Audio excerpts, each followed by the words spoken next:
Привет! Сегодня у нас очень абсурдный шпионский шутер из нулевых, сказка про шахтера и волшебную маску, как самый амбициозный эксклюзив Xbox 360, культовый RPG экшен без RPG и экшена, разбор истерии вокруг безыдейных 2D инди-платформеров и трэшовый болотный слэшер про вампиров из нулевых. Приятного просмотра. Всей душой люблю старые игры, но если в 90-е годы они были революционные и зародили абсолютно новые, необычные для игр жанры и направления, то уже в нулевых все это пошло на спад и встало на конвейер. Зачем придумывать что-то свое, если все уже давно придумано и работает само по себе? Но как-то раз я наткнулся на старенький шпионский шутер из нулевых, No One Lives Forever, представляющий из себя довольно фановую стрелялку, в которой вам предстоит распутать преступление злого украинского гусара, который что-то хочет где-то захватить. Что конкретно, за 3 часа игры я так и не понял. Также есть коварный шотландец и кривой геймдизайн. Каждый уровень происходит в новой стране, из-за чего локации и декорации постоянно меняются. То ты ползаешь по пустыне в Марокко, то по ночным улочкам Восточной Германии, и из-за чего игра не успевает приедаться и постоянно дарит новый опыт.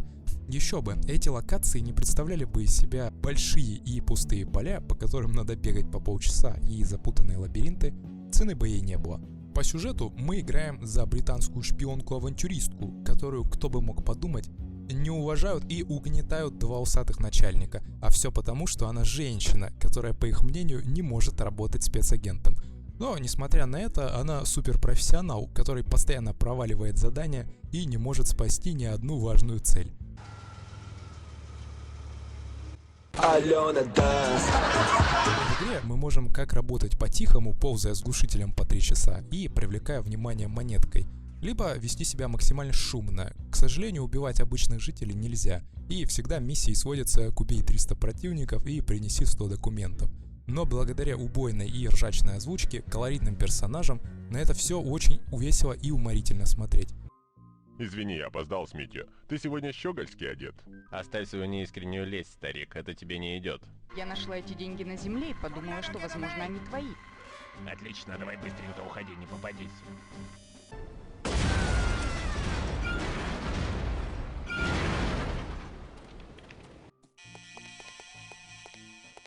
Уходи. Добрый вечер, фрейлин. Вы занимаетесь любовью с незнакомцами? Конечно. Тогда позвольте мне представиться. Почему бы тебе самому не заняться походом к полицейскому? Это займет около 15 минут, чтобы попасть в аэропорт. Ты хотел бы этого, не так ли? Извините. Не на твою жизнь, ты подлец. Я американский гражданин. У нас в Америке есть моральные устои.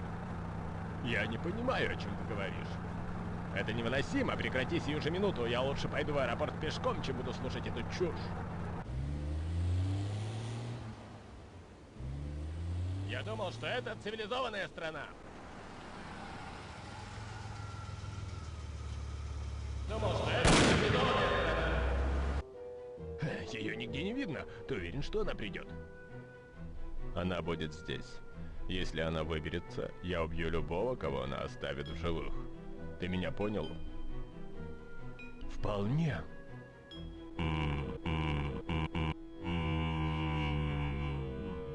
Ты самая красивая девушка, которую я когда-либо знал. Ты также можешь готовить и убирать? Нет, но я могу определить тебя в больницу. Возможно, найдешь там кого-то, кто присмотрит за тобой. Ты всегда беспокоишься. Ты меня обвиняешь? Ты как заблудший ребенок.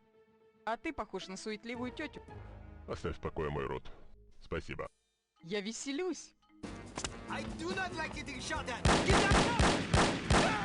Я не обижаюсь на тебя, Смитти, ты мне просто не нравишься. Извините, у вас есть время? Нет у меня 10 центов, и я не привык помогать нищим. Не 10 центов, а время. Не пререкайся со мной, иначе я прикажу арестовать тебя. Ты что, оглох? Как ты смеешь мне угрожать? Это не твое дело. Трус! Игра изначально задумывалась как антипод и насмешка над всеми шпионскими фильмами, вроде Джеймса Бонда. Поэтому и выглядит все это максимально карикатурно и стебно, чтобы высмеять всевозможные штампы и клише, закрепившиеся за жанром. Вроде унылой серьезности, крутого мужского главного героя, супертайной и секретной правительственной шпионской организации, крутым и необычным приспособлением, гаджетом а самое главное логичности и реалистичности сюжета. Если бы эту игру создавали в наше время, в Англии она бы точно была под запретом из-за адской цензуры, не позволяющей в открытую угорать над бестолковостью и дебилизмом ее главной правительственной шпионской организации. Но One Lives Forever — это максимально комичный и ироничный цирк и абсурд, где, к примеру, в первой миссии мы полчаса должны спасать и охранять важного посла, у которого дыра в кармане, оттуда вываливаются монеты, и он их поднимает, В моем кармане должна быть дырка. в то время как его окружает и обстреливает десятки бандитов.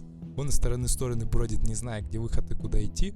Ему попадаются закрытые двери, и во время этого к нему подбегают враги, суют винтовки под нос, а он, как ни в чем не бывало, продолжает идти. Железный мужик. Или дебилизм немецкого пограничника, под носом у которого я уронил монету, и пока он ее поднимал, открыл проход кнопкой за его спиной. Да так, что он и сам ничего не заметил и не заподозрил. Главный друг и наставник героини — измученный старик, который уже слишком стар, чтобы быть шпионом, и героически, с пафосными цитатами, умирает спустя 20 минут игры в первой же ее миссии, заслоняя нас от выстрелов, которых вроде бы и не было. Или наши девайсы, какая-то граната в виде губной помады, или очки с ночным видением и зумом, или бесконечные монетки для отвлечения внимания. Игра меня приятно удивила и повеселила, но, к сожалению, бегать по пустым и длинным локациям довольно скучно и монотонно, а все перестрелки сводятся к тупому тиру, где никто даже не стремится прятаться по укрытиям или окружать толпой.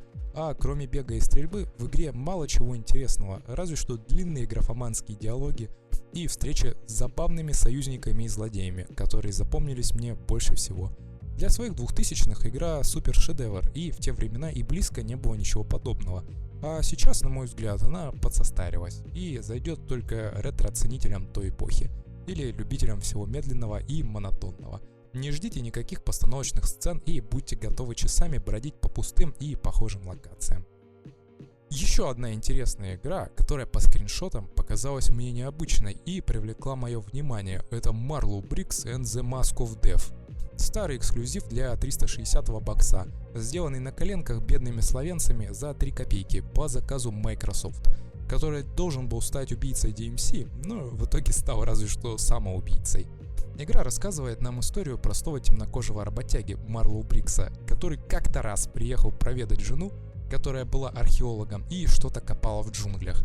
Но ее злой китайский начальник не захотел ее отпускать и убил главного героя. Оказалось, что в джунглях они накопали волшебные маски, дарующие бессмертие и нереальную силу тому, кто ее наденет. Естественно, свидетельницу, которая обо всем может рассказать, дед отпускать не захотел и приказал людям ее утащить. Вроде уже все, конец игры, сейчас пойдут титры, но главный герой не так прост, его таким не удивить. Поэтому к нему прилетает маска, оживляет его, и он бежит мстить, спасать свою жену через джунгли и фабричные склады. В целом, конечно, задумка неплохая, и первые полчаса игры постоянно что-то происходит. Там постановочные сцены радуют глаз и создают чувство, что ты смотришь неплохой фильм, но изредка нажимаешь на кнопки при этом. То ты попадаешь на какой-то летящий самолет, то скатываешься по тросу, то первый босс на экскаваторе к тебе грабли тащит. Постоянно движуха, и ты чувствуешь себя в центре событий. Боевка хоть и двухкнопочная и очень простая, но противники всего несколько типов. Локации плюс-минус все время одинаковые и повторяются. Графика киношная, а сюжет после вступительного ролика заканчивается.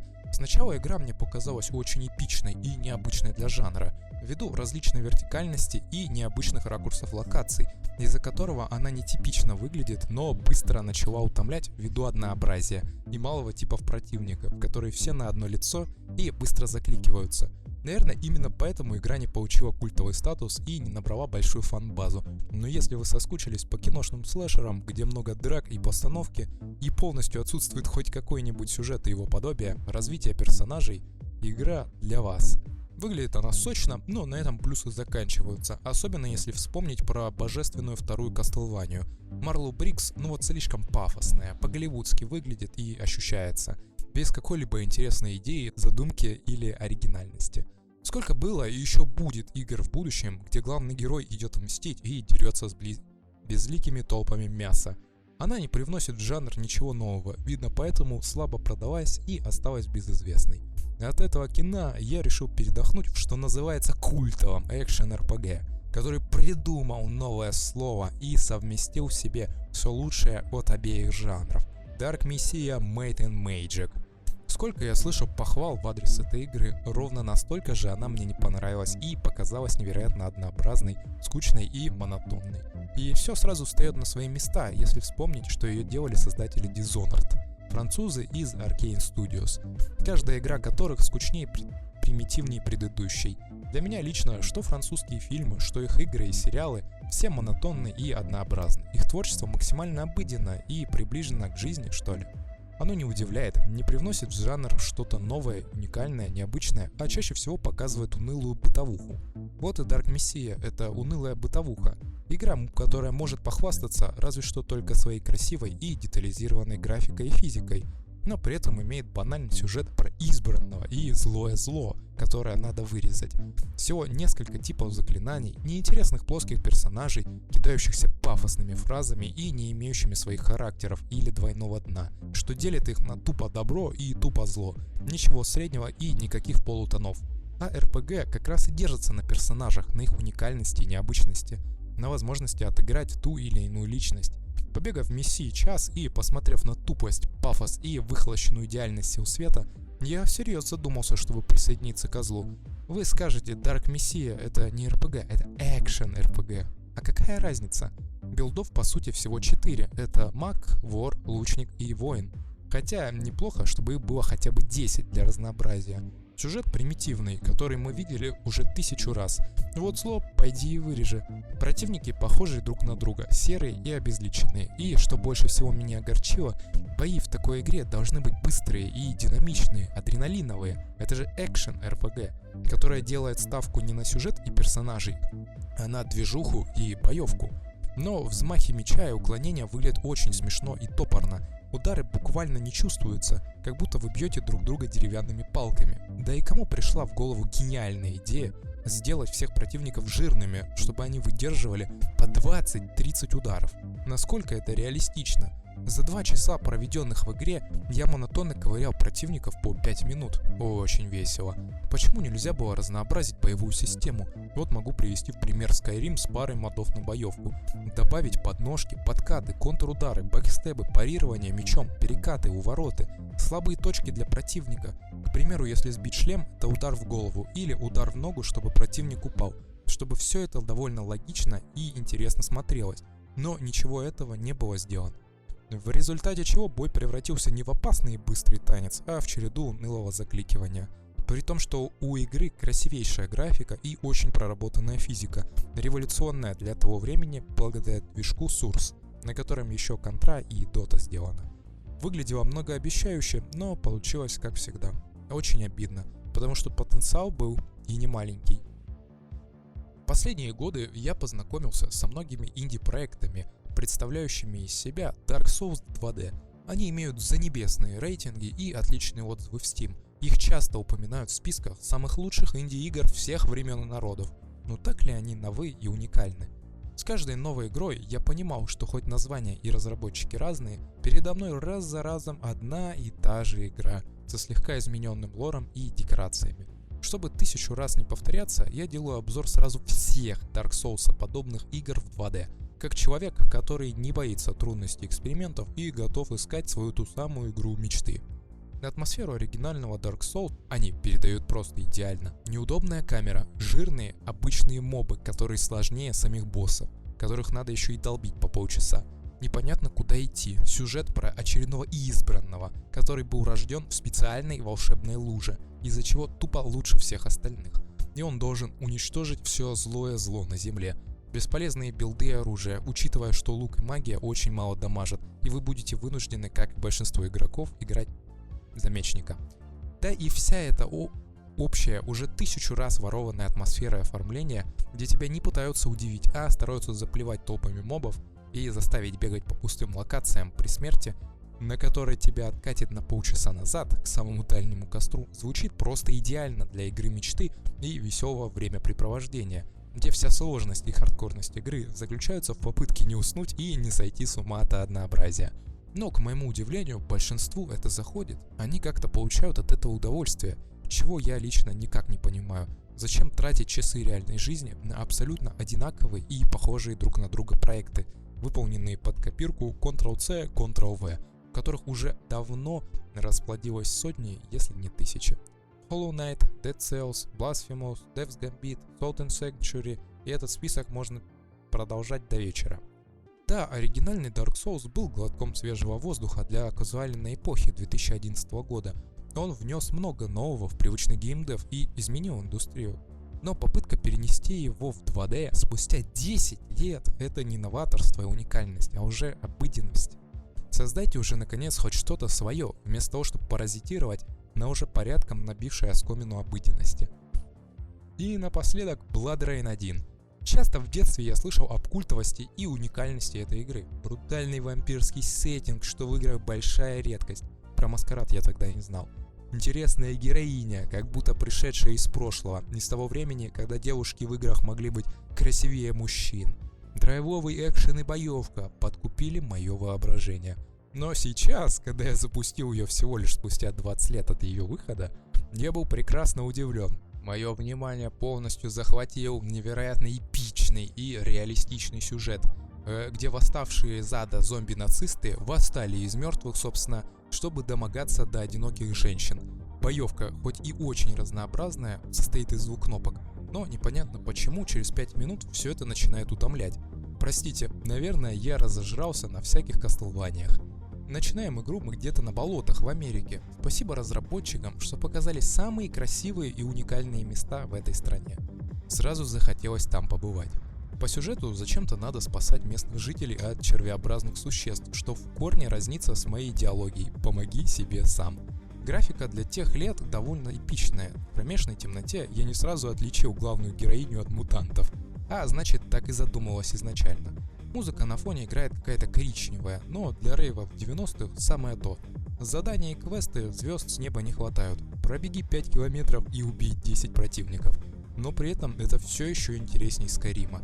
И из особенностей могу выделить такую густую, тяжелую и гнетущую атмосферу. Самых впечатлительных игра может напугать гораздо посильнее вот этого детсада. Представьте, 1,5 часа бегаете по одинаковым и монотонным локациям, доходите до двери и узнаете, что надо теперь 1,5 часа бежать в другую сторону за ключом. Тут уж самые стойкие могут в кому впасть. Ничего вам такой геймплей не напоминает?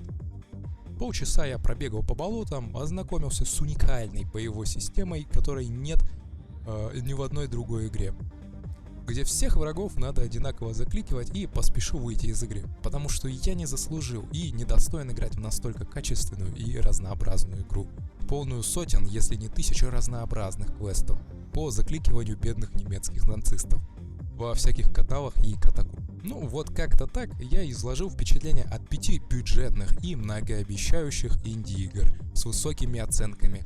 И несмотря на то, что только одна игра из списка мне показалась более-менее интересной и достойной внимания, остальные тоже принесли какое-то удовольствие. Во всяком случае, первые полчаса еще сойдет. Было интересно играть, но уныние не позволяло задержаться в них подольше. Это и хорошо. Больше времени будет для чего-то действительно интересного. Пишите, согласны ли вы со мной, что вам показалось интересным и во что вы уже играли или хотели бы сыграть. Или, может быть, я в чем-то был необъективен. Поправьте меня в комментариях. Со всеми этими играми можете ознакомиться в описании под видео. Вся музыка, что играла, в первом закрепленном комментарии.